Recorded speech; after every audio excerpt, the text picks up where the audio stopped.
first and then talk about it later. It goes as per Sarva Bhutam Sthit Yo Mam Bhajyate Ekam Vat Asti Sarvatha Vakmanyopi Sa Yogi Mayum Vartate. Now, this is exactly the 31st shlok of chapter 6. Chapter 6 is one of the biggest chapter in the whole of Gita. Now, this is where Sri Krishna is mentioning and telling us what exactly does it mean to understand Krishna consciousness. I and Dr. Anu have tried to tell everybody whenever we are talking in Gita, we are mentioning Krishna consciousness. It basically means the small I and the big I that we talked initially about. That is, let's see, that is the basic crux of energy. Here, Sri Krishna is mentioning very clearly that a yogi or a person who has the intent to attain eternal bliss, who is practicing meditation to understand what are souls, what are super souls, who's trying to understand what is the reason for the circulation of birth and rebirth, who wants to know what is the difference between the 10 avatars of Krishna or Vishnu that we had discussed. A person who is able to understand that Vishnu is not that one godly or plenary person who has four arms with which is holding a conch shell in one hand, a lotus in another, a wheel and a club. That is not what we are talking about. That is just the physical appearance that is mentioned in books. Krishna and Vishnu are one per se regarding the energy. Now, what is being told here is that a person, a yogi or a devotee, it can be anybody, who wants to understand that the way to attain bliss or to understand the transcendental spirituality should know that there is no difference per se between Vishnu or Krishna. They are just names. They are all forms of super souls. Now, these super souls or these energies, they exist in everyone's heart. That is why I mentioned that when this soul or super soul leaves the Panch Mahabhut that we had discussed, that we are made of the five elements: the earth, the water, the sky, ether, the air, and sorry, we had discussed that we are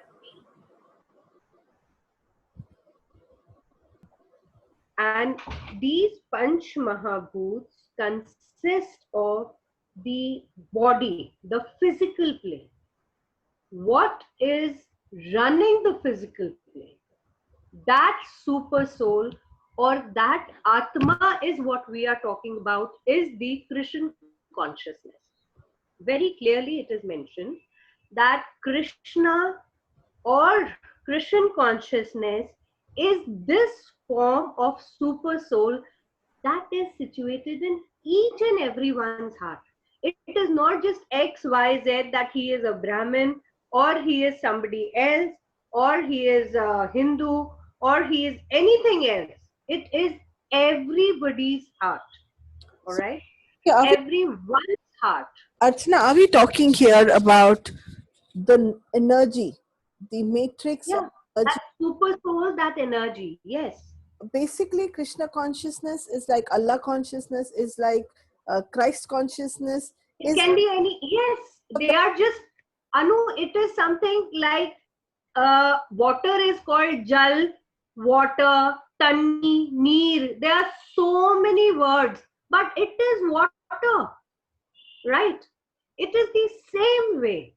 This is that energy, that super soul, that autonomic force which is running every living entity. yeah, it's That is why very clearly in this shlok it is mentioned Sarva Bhutam Sthit. Sarva Bhutam means everybody, everything. Nowhere is Krishna mentioning that I am in a Hindu or a Muslim or a Christian or a Sikh or anybody. No, no. a religion. Yes, Yeah, it is above religion. we are not talking about religion. We are talking No. the matrix of energy that gives vitality to people, that simply gives life to people. Without this vitality, without this energy, we just body, without without that energy to move, without that energy to talk. So when Archana mentions Krishna consciousness, she's not talking about a god or a specific entity that you have to sit down and pray to. She's talking about the vitality that is present, and you can call it Allah vitality, you can call it Christ vitality, you can call it Guru Nanak vitality, you can call it whichever. The point is over here, like she said, it's it's a it's something that gives you life, to which we have given different names and different avatars basically to understand it from our point of view. So yeah, that's what it is. Thank you. See, simple as that. And furthermore, it is mentioned here in this shlok, it is saying that there is no difference between the innumerable super souls present in the innumerable hearts of all living entities. You know, we as human beings are limited in our thought process and we limit things. Nowhere in Gita has Krishna mentioned. That's why from day one, I am saying it is just a way of life, art of living. If you understand, like when we are talking about Krishna consciousness, we are just talking about each and every person. We are limited. I am Hindu, I am Muslim, I am Sikh, I am Isai, I am this, I am blah, and blah. No, nowhere in Gita. I mean, this shlok is so apt. When that person asked me that question, it just clicked that nowhere in the shlok is he saying, I am belonging to Hinduism. No. Sarva Bhutanam. Sarva Bhutanam is everybody equally, all living. I mean, it is that sentence. Furthermore, there is no difference between the innumerable super souls which are present in the innumerable hearts of all living entities. Mind you, he's saying all living entities, he did not say all human living entities. Now look at the vastness of Krishna consciousness. It is taking the entire universe into it. It is like a shawl that you wrap around yourself. So Krishna consciousness is just like that shawl which covers you and protects you from the vast cold and the, you know, wrath of cold. So Krishna consciousness is just like that covering. It is covering the whole universe. Nowhere in the shloka is he mentioning the human entities. He is including everything. A leech, a earthworm, a cockroach, a rat, a mouse, a snake, even the poisonous of them, or even the most beautiful, delicate rabbits. It is including every entity. That is the beauty of Krishna consciousness. And the ultimate thing about it is that any devotee, again, no mention that it has to be a Hindu devotee, a Christian devotee, or a XBZ, any devotee. He's saying a devotee, any devotee who understands this vastness, because to understand this, Anu, we have to be so broad in our all aspects. We cannot be limited and be in Krishna consciousness. You cannot have menial thought process and live and understand Krishna consciousness. To understand the vastness of Krishna consciousness, you have to have a equally vast and open projectile thought system.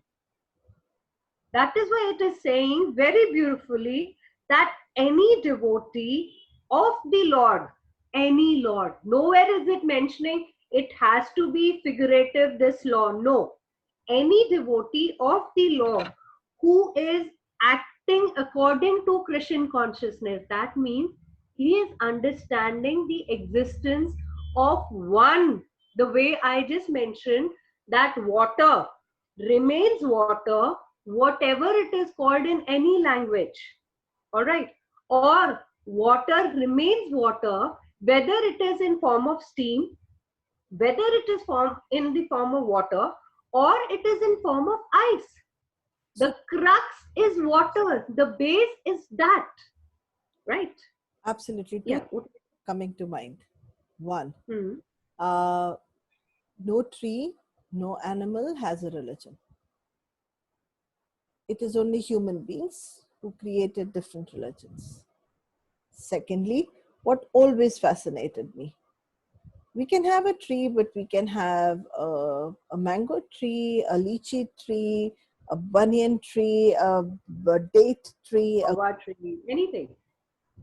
a tree basically of a fruit, but the fruit that it gives or the flowers that it creates are different. But Hmm. it's under the broad spectrum of a plant. Or we have Yeah. flowers, and we have so many different varieties of flowers. We have dogs, where you have so many different species of dogs. We have cats, so many species of cats. Just like that, we human beings are also there in so many different varieties of human beings. Yes. Okay, now we need to understand that beneath all the languages, beneath how we look, all the dogs internally look the same, all the They are plants the same. look the same. All the human beings internally look the same.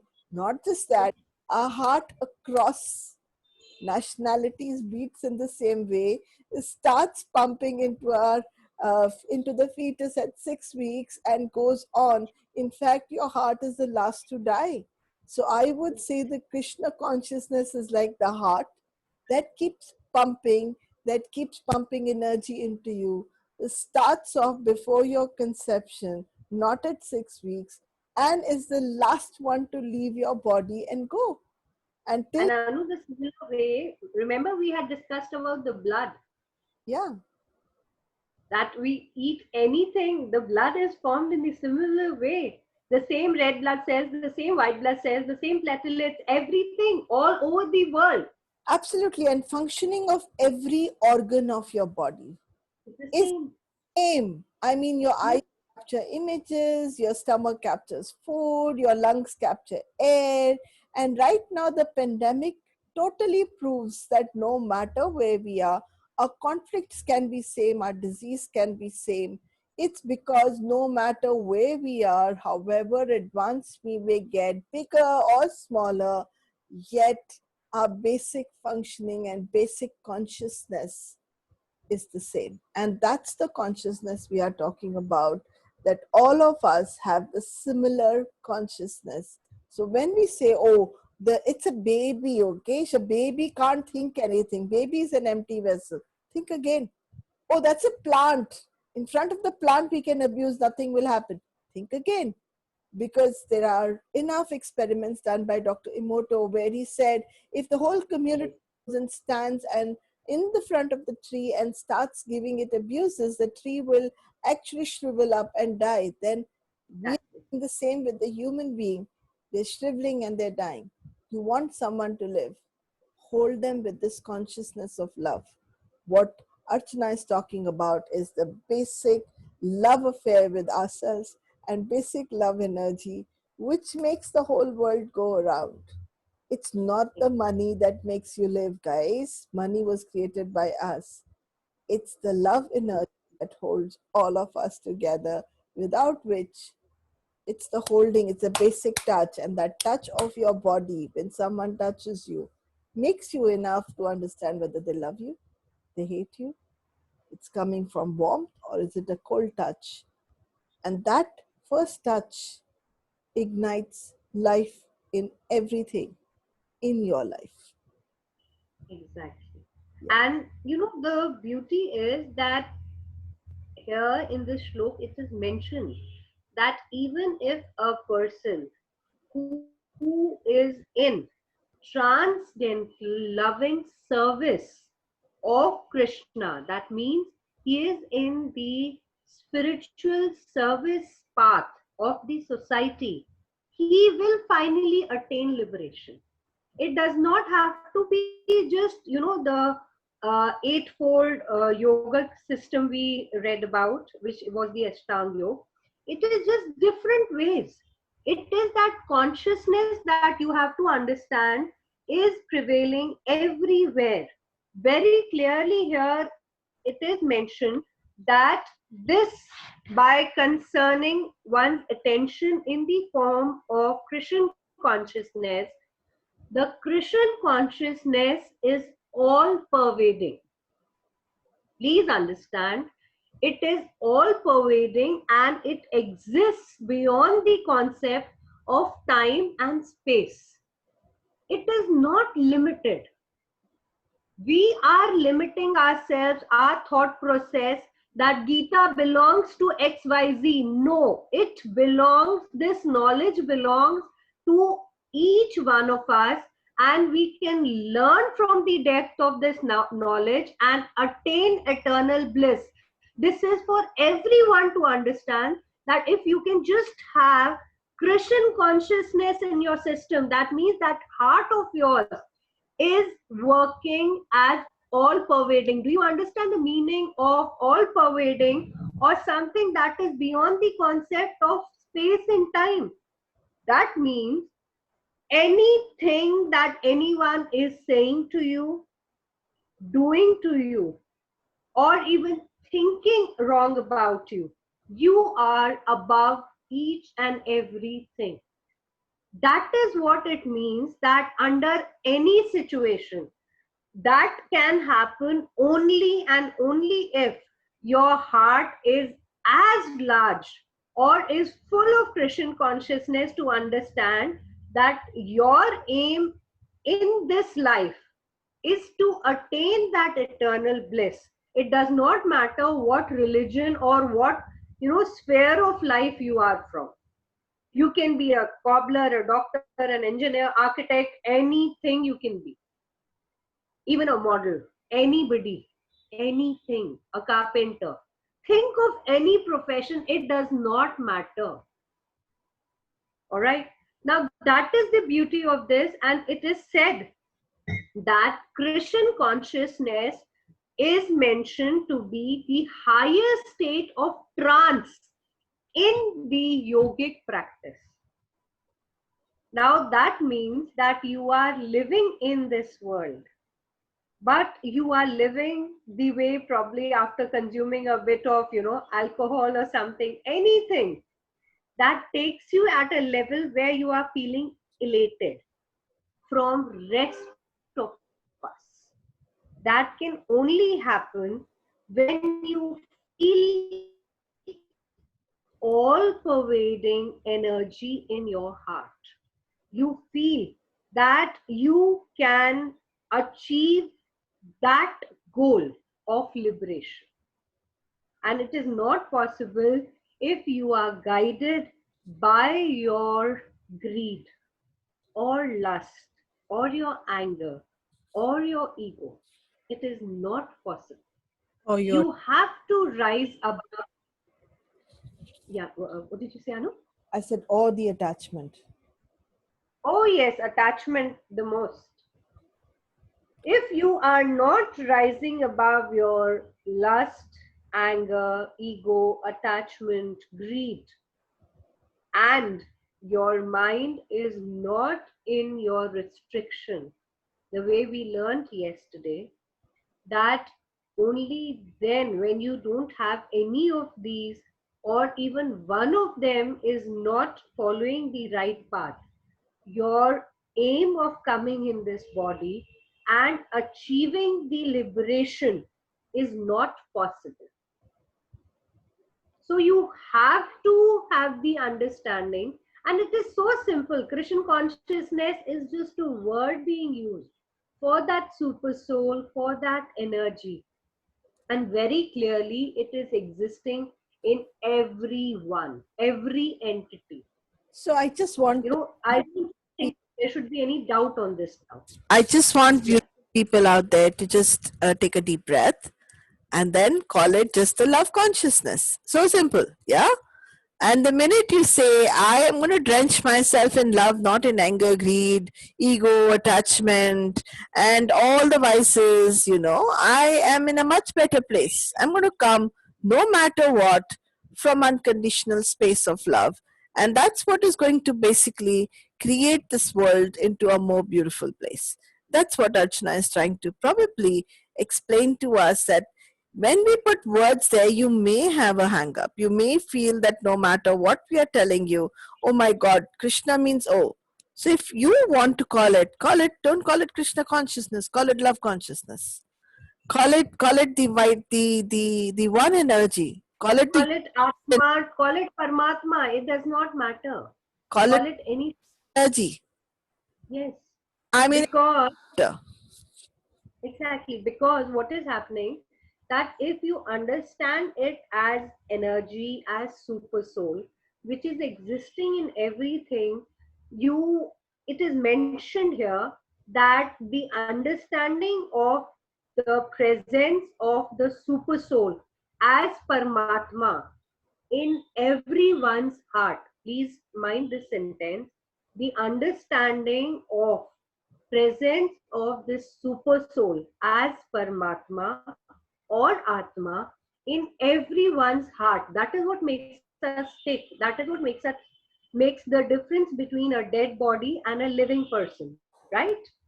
Now that, if you have that understanding, that means you are a yogi and you are faultless. Faultless in the sense that it is the potency of, or the energy or the strength to understand. It is not easy, we are talking about it, I am explaining it to you, but still it will take a bit of time to you, for you to understand this basic, that how is that super soul or that energy or that consciousness in every entity.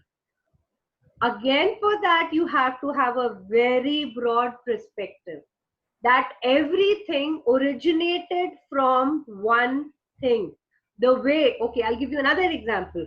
He, that energy, that super soul is present, being all pervading in everybody's heart, in everywhere.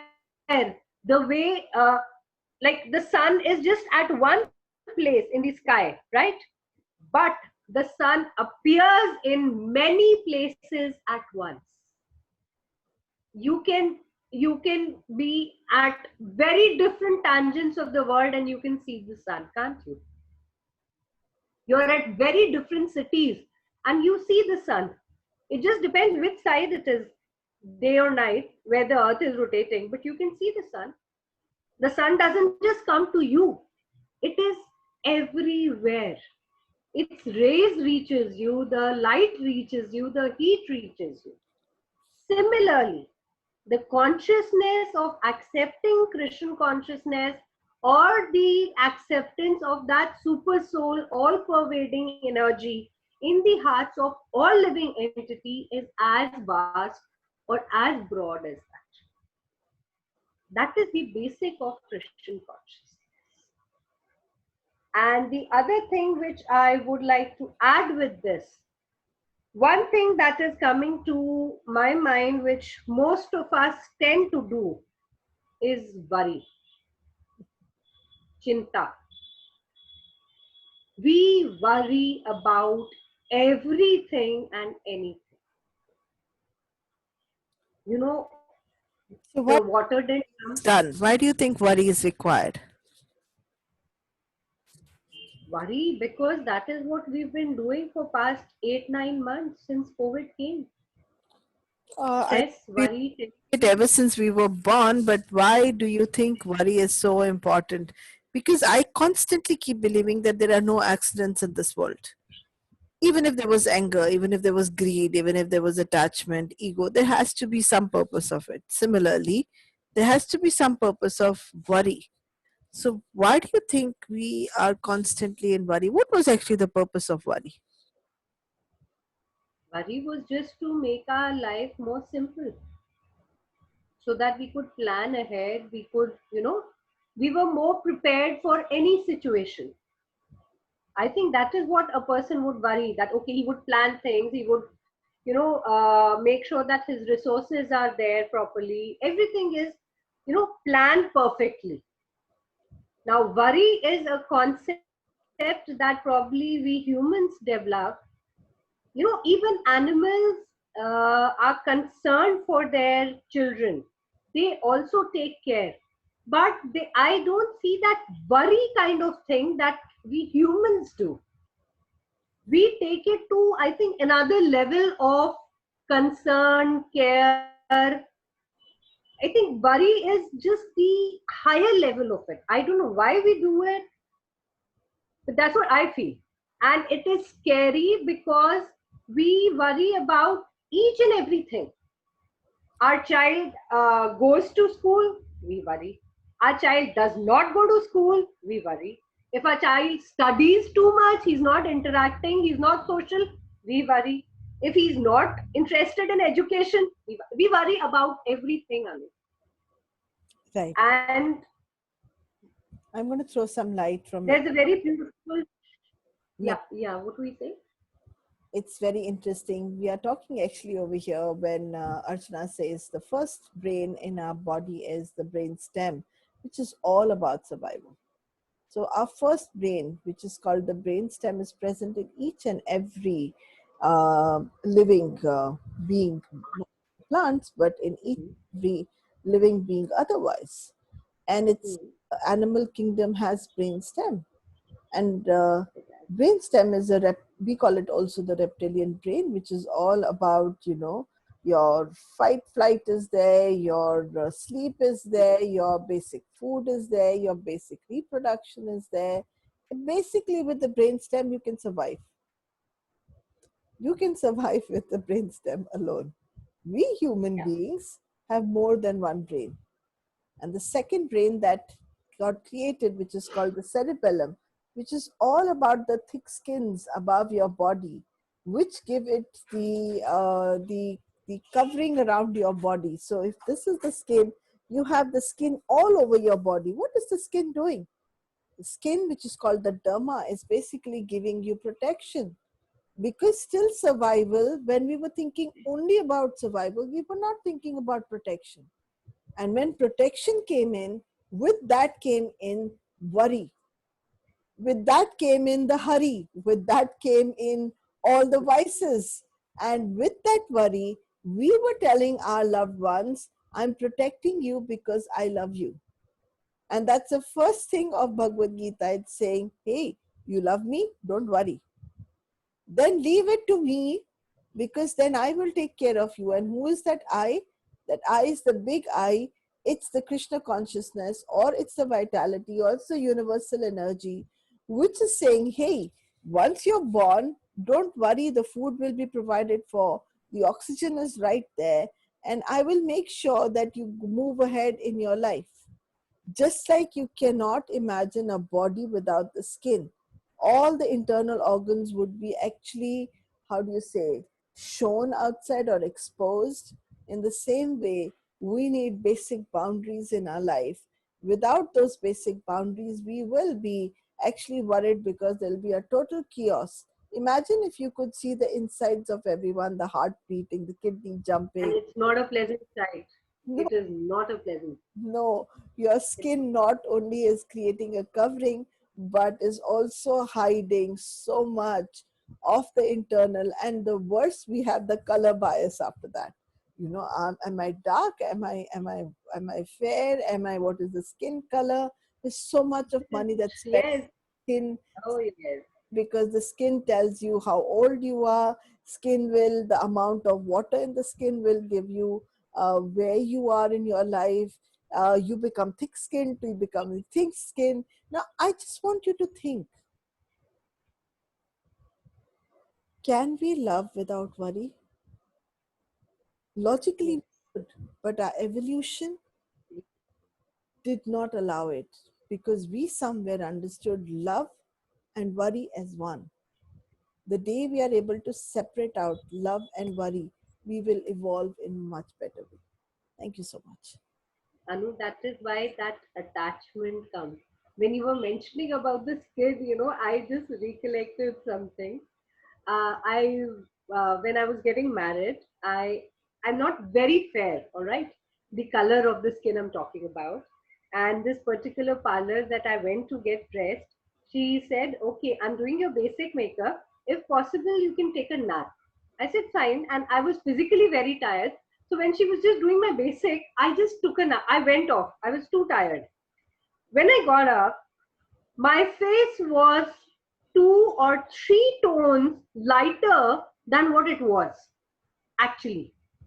My whole complexion was, I was white from here till my neck here. And I looked at that lady and I was like, "What have you done?" She's like, "You're almost ready. You just need to put on your jewelry." I ran to the washroom, Anu, and I washed my whole face and came back. And she yelled at me, "What have you done?" I said, "What did you do?" She said, "That's what makeup is." I said, "I don't want makeup. I just wanted to look presentable for my wedding. I didn't want you to remove the tone of my skin so that once I wash the makeup, there's a joke on it that a man got married to a woman and when she washed her face at night and came back, he actually told her, 'Ma'am, can you send my wife inside?' I said, I don't want that to happen to me.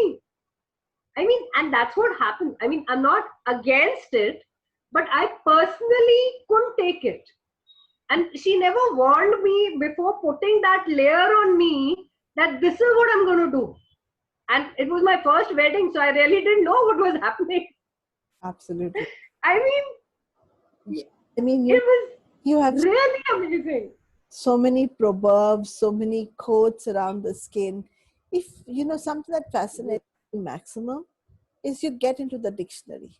You get into the dictionary and pick up skin and see how much is written around the skin, like in the dictionary, okay? Yeah. Not anywhere else. Oh, the beauty is not skin deep, or beauty and skin deep, beauty and No, with the skin. Now, are we always, it lies in the eyes of a beholder. yeah, we are judging the book by the cover. All these things are talking about Yeah. how we are judging, and we are not going deep enough to understand. We do. We are only understanding people at a very shallow level, and that shallowness We. is coming from worry.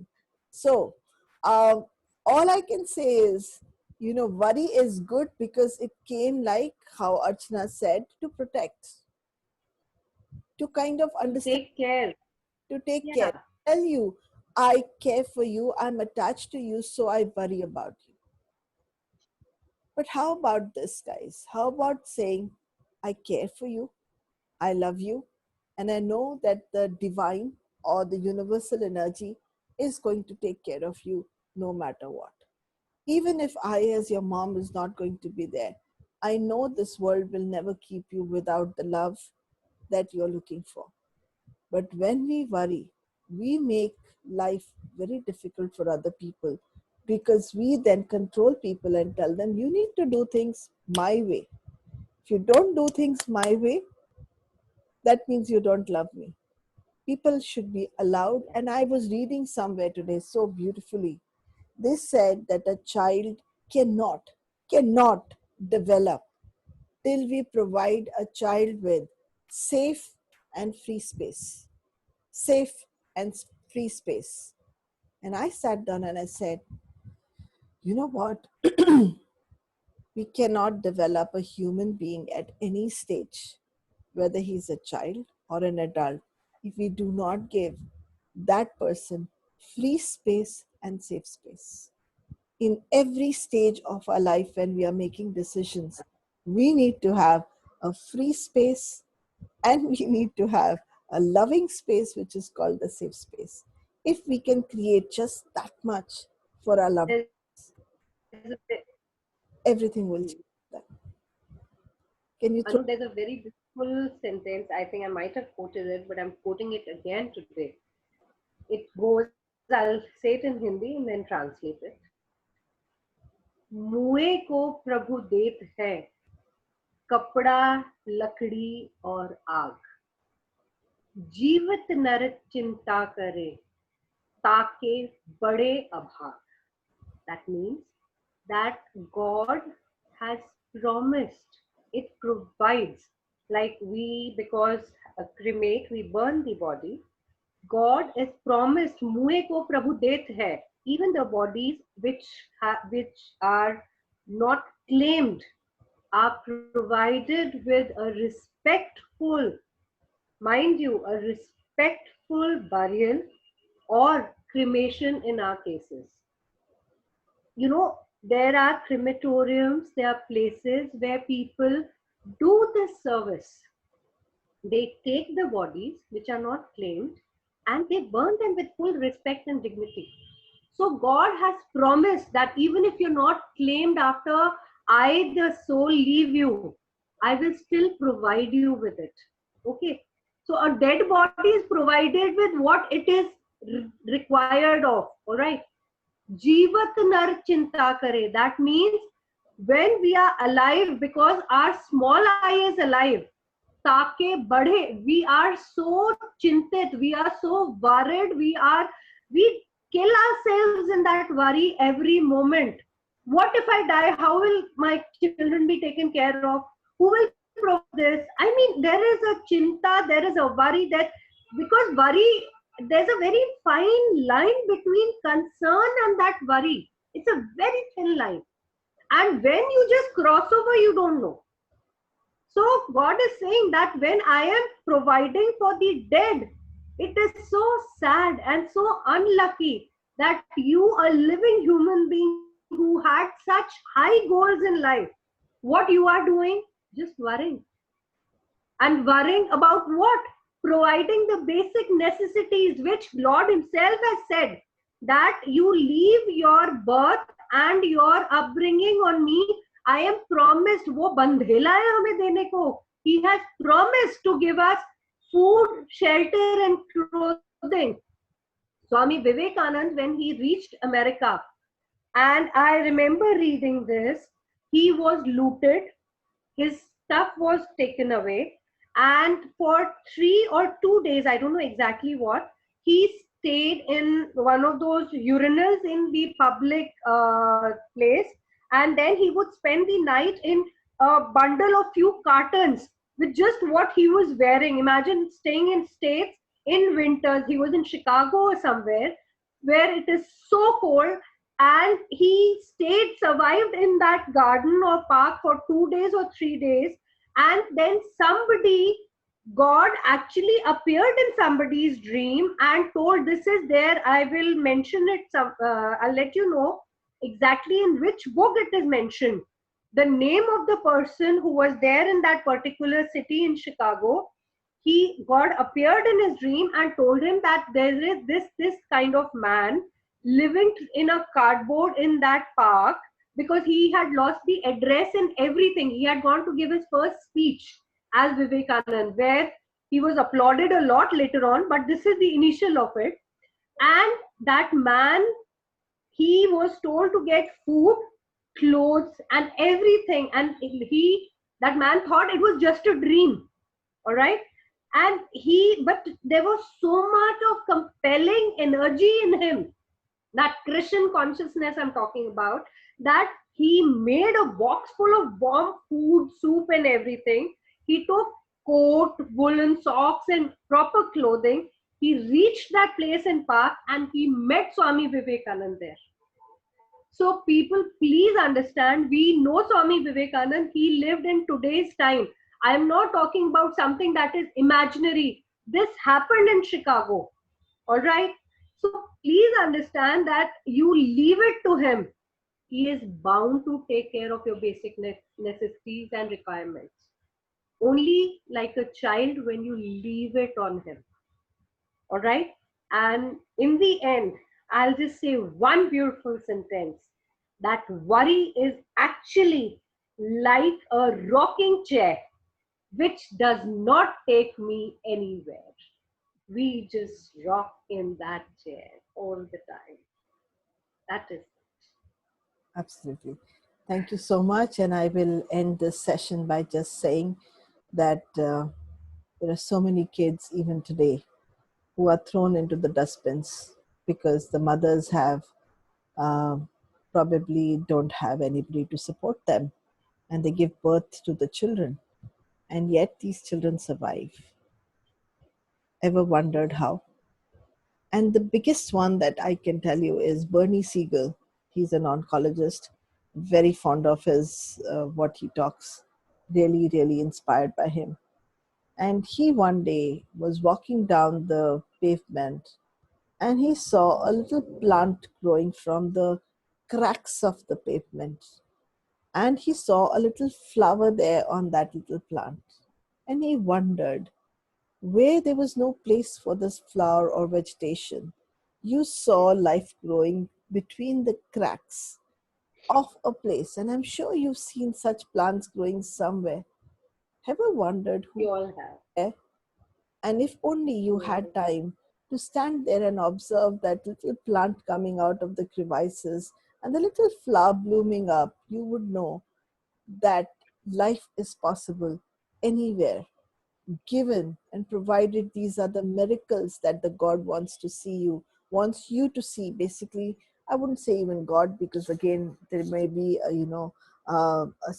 which God am I talking about? I'm not talking about God, I'm talking about universal. I'm The talking energy, the nature, the universe, call it anything. Call it anything. um, I just And believe miracles happen. And miracles happen because, and I can give you this, I was standing in Czech Republic. I'd just been there and it was really cold. It was snowing outside, minus 35. I had to pick up my children from the school. I wasn't used to being without a car and because I was a spoiled Indian who had gone from here. And I was throwing small silent prayer. I'd already put them in the school and I was returning back home. And I was saying, oh my God, I'm really shivering. Is this what I want out of my life? And 2 minutes later, a car zipped by and then it stopped. And someone in the car looked at me and said, oh, I live in the same village as you do. Why don't you hop in? I still remember hopping in and saying, just when I threw that out, that I wish there was yes, warmth because it was so cold. The car zipped by. The lady didn't have to do that. She stopped the car. I trusted her enough, sat in the car. She dropped me at my doorstep. I was provided with a driver and a car that I didn't even order. And I tell you something, miracles are waiting right there. We just block them away with all this worry. If only you could keep the worry on one side and throw the intention out. You never know how many times you will see him. And that, when I say him or her, I'm talking about help coming your way, support coming your way. Just trust and be free flowing. Thank you so yes, much. Namaste, absolutely. and keep Namaste. feeling, keep being happy, and we'll keep getting you more and more of this stuff. Thank you, I Archie. can actually sing those two lines. Don't worry, be happy. One of my favorites. Actually, actually, When you worry, your face will frown, and that will make yes, everybody down. Please don't. down. Catch you guys. God bless. Have a great day.